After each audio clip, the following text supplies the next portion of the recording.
But tonight, my first guest is the senior senator from the great state of Massachusetts and is currently running for president. Please welcome Senator Elizabeth Warren.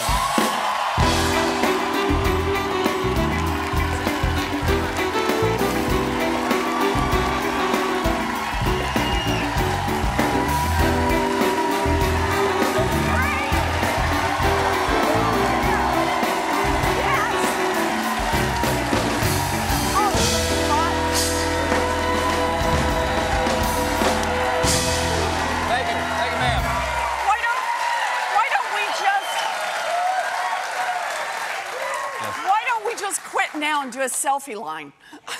we don't have 4 hours, ma'am. Oh, okay. Please have a seat. It's so good to see you. Well, good to see you too. And I was saying backstage, the rally last night, 20,000 people.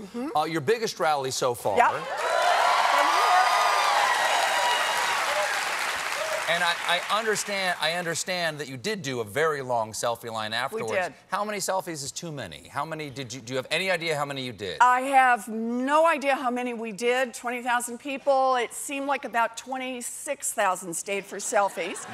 By the way, I'm so sorry that we only have 450 people here tonight.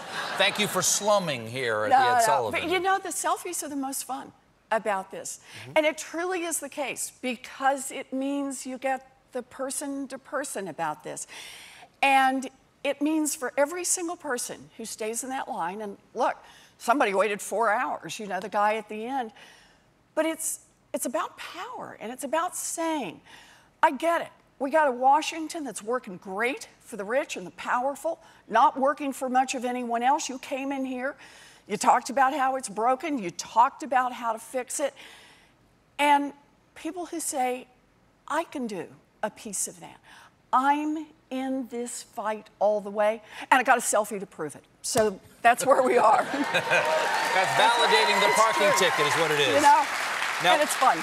In the speech last night, and I saw a fair chunk of it last night, she said, we can't choose a candidate we don't believe in just because we're too scared to do anything else.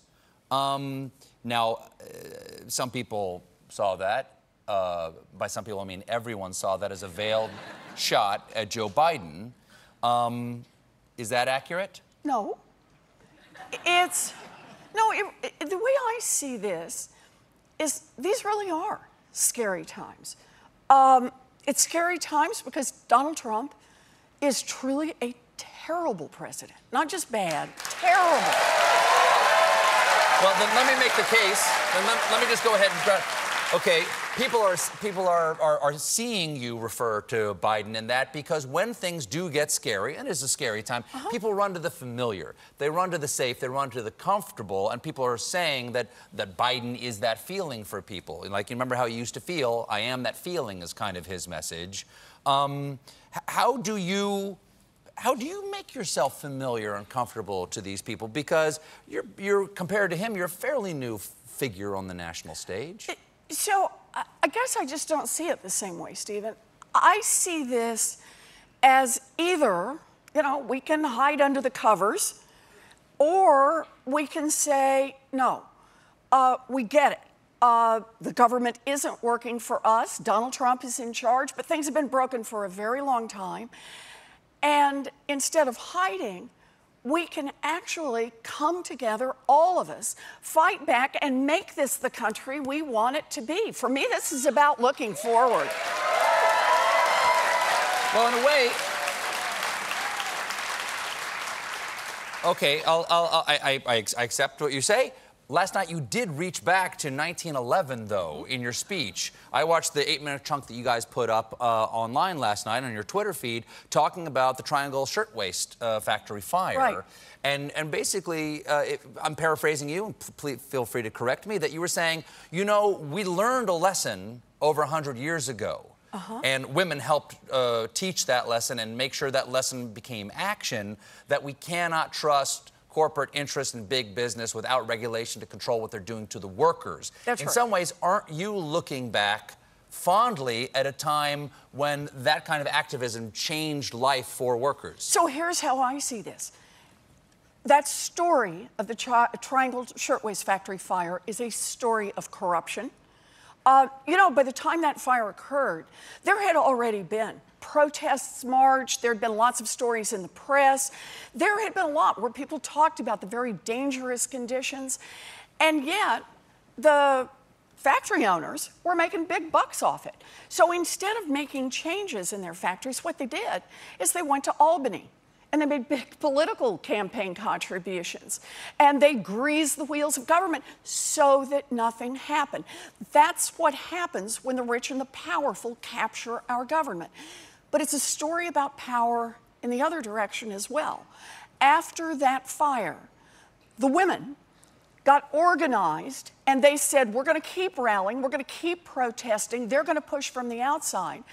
But Frances Perkins, who happened to be visiting and saw the fire, saw the women who jumped to their deaths, she said, I'm going to be on the other side. I'm going to be in government, and I'm going to lead the fight from there. And this is what happened.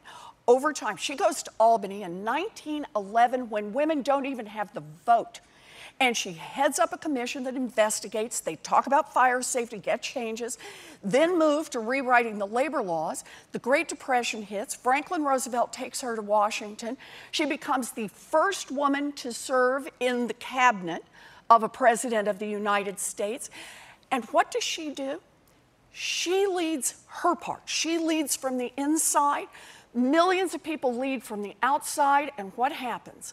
Well, she was a woman with a plan. And they got big structural change.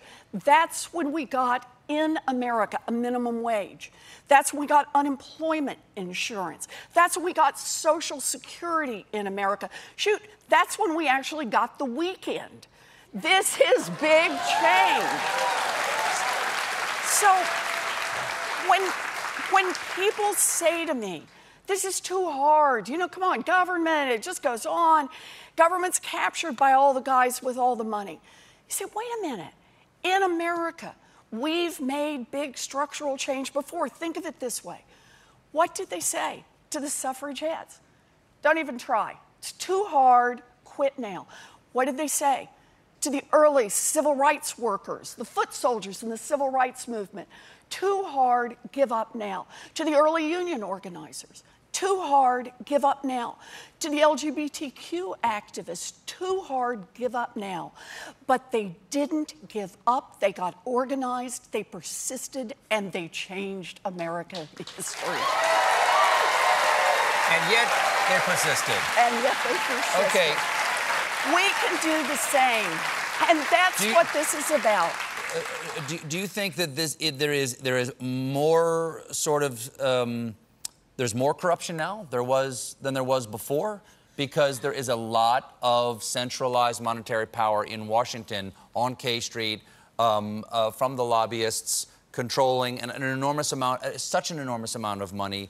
Do you think it's going to be a harder fight than it was 100 years ago? So for me, the comparison is not 100 years ago. The comparison is 50 years ago, right? 50 years ago, we had a government, we had labor unions, and we had big corporations. And the three kind of balanced the power out against each other. Power in the hands of the workers, power in the hands of the government, and power in the hands of the corporations.